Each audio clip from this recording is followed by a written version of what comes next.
Jauh di bawah Samudra Pasifik, di Palung Nankai, dekat pantai Jepang, ada ancaman diam-diam yang sedang bergerak. Para ilmuwan memperingatkan potensi gempa bumi dahsyat yang dapat memicu tsunami dan menghancurkan wilayah pesisir. Palung Nankai adalah pengingat akan kekuatan dahsyat di bawah kaki kita, tempat lempeng tektonik bertabrakan, menghasilkan kekuatan yang tak terbayangkan. Memahami ilmu di balik gempa bumi sangat penting untuk mengurangi dampaknya. Para ahli memperkirakan akan ada ratusan ribu korban jiwa dan kerugian ekonomi triliunan dolar.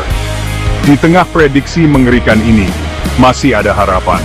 Para ilmuwan dan insinyur bekerja keras untuk meningkatkan sistem peringatan dini, memperkuat infrastruktur, dan mengedukasi masyarakat tentang kesiapsiagaan gempa. Meskipun kita tidak dapat mencegah gempa bumi, kita dapat mengurangi dampaknya melalui tindakan proaktif. Waktu terus berjalan, dan dunia menyaksikan dengan cemas.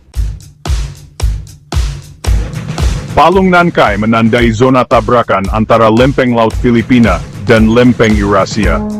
Lempeng-lempeng tektonik raksasa ini terus bergerak meskipun sangat lambat.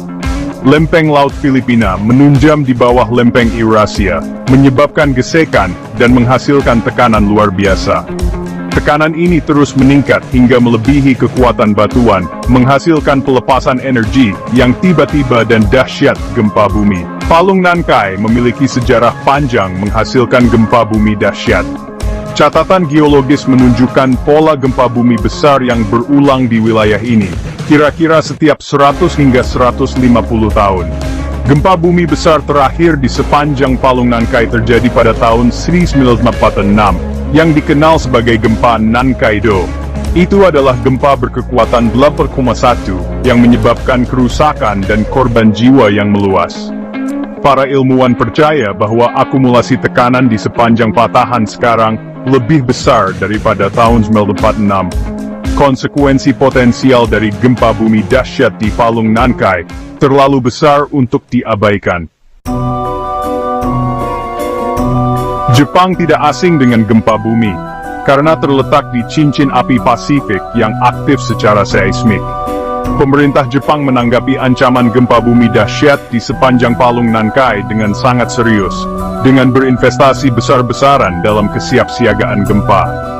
Salah satu aspek penting adalah sistem peringatan dini Jepang yang canggih, yang menggunakan jaringan seismometer untuk mendeteksi getaran pertama. Ketika gempa bumi terdeteksi, sistem mengirimkan peringatan kepada publik melalui televisi, radio, dan ponsel. Peringatan ini memberikan waktu berharga bagi orang-orang untuk berlindung atau mengungsi. Jepang juga menerapkan aturan bangunan yang ketat yang dirancang untuk menahan gempa bumi yang kuat, menggunakan beton bertulang dan sistem isolasi dasar. Pemerintah melakukan latihan gempa bumi secara teratur untuk mengedukasi masyarakat tentang prosedur keselamatan dan rute evakuasi. Prospek gempa bumi dahsyat telah membayangi negara ini. Gempa bumi Tohoku 2011 berkekuatan 9, berfungsi sebagai pengingat akan kekuatan dahsyat gempa bumi besar. Gempa tersebut memicu tsunami besar, menyebabkan kerusakan yang meluas dan merenggut lebih dari 15.000 jiwa. Setelah bencana tersebut, Jepang melakukan tinjauan menyeluruh terhadap kesiapsiagaan dan mekanisme tanggap gempa. Salah satu pelajaran penting adalah pentingnya kesiapsiagaan bencana berbasis komunitas, dengan masyarakat setempat memainkan peran penting dalam penanganan pasca bencana. Pemerintah Jepang sejak itu menekankan keterlibatan masyarakat dalam kesiapsiagaan bencana. Dampak potensial dari gempa bumi dahsyat di Palung Nankai meluas jauh melampaui pantai Jepang.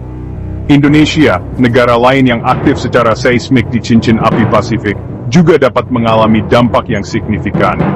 Meskipun Indonesia mungkin tidak secara langsung berada di jalur tsunami, gelombang seismik dapat memicu gempa bumi di bagian lain wilayah tersebut. Wilayah Mentawai Sumba Lombok sangat rentan, karena terletak di sepanjang megathrust Sunda. Gempa bumi dahsyat di Palung Nankai berpotensi memicu reaksi berantai dari peristiwa seismik di sepanjang megathrust Sunda. Pemerintah Indonesia menyadari kerentanan seismik negara tersebut dan telah mengambil langkah-langkah untuk meningkatkan kesiapsiagaan gempa. Kolaborasi internasional sangat penting dalam mengatasi risiko bersama yang ditimbulkan oleh gempa bumi dan tsunami. Kesiapsiagaan gempa bumi adalah kewajiban bersama yang membutuhkan partisipasi aktif dari individu, komunitas, dan negara. Mengetahui apa yang harus dilakukan sebelum, selama, dan setelah gempa bumi dapat menyelamatkan jiwa. Salah satu langkah penting adalah memiliki rencana darurat, termasuk rute evakuasi dan strategi komunikasi. Penting juga untuk memiliki perlengkapan darurat, dengan persediaan seperti air, makanan, pertolongan pertama, senter, dan radio. Mengamankan perabotan berat, dan benda-benda yang dapat menimbulkan bahaya selama gempa bumi sangatlah penting. Komunitas memainkan peran penting dalam kesiapsiagaan gempa bumi, dengan menyelenggarakan latihan secara teratur, dan memberikan pelatihan tentang pertolongan pertama, dan pencarian, serta penyelamatan. Gempa bumi dapat terjadi kapan saja, jadi penting untuk bersiap. Saat kita melihat ke masa depan, jelas bahwa gempa bumi akan terus menjadi ancaman signifikan bagi peradaban manusia. Namun, kita tidak berdaya dalam menghadapi ancaman ini. Melalui kemajuan ilmiah, inovasi teknologi, dan komitmen kolektif untuk kesiapsiagaan, kita dapat mengurangi risiko dan membangun komunitas yang lebih tangguh. Berinvestasi dalam penelitian dan pengembangan teknologi tahan gempa sangatlah penting. Ini termasuk mengembangkan bahan bangunan yang lebih kuat, desain struktural yang inovatif, dan sistem peringatan dini yang canggih. Sama pentingnya adalah kebutuhan untuk meningkatkan kerjasama internasional dan berbagi pengetahuan.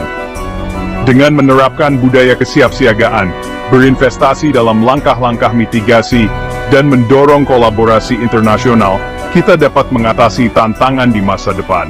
Ancaman gempa bumi dahsyat di Palung Nankai, ajakan untuk bertindak demi masa depan yang lebih aman dan lebih tangguh bagi semua.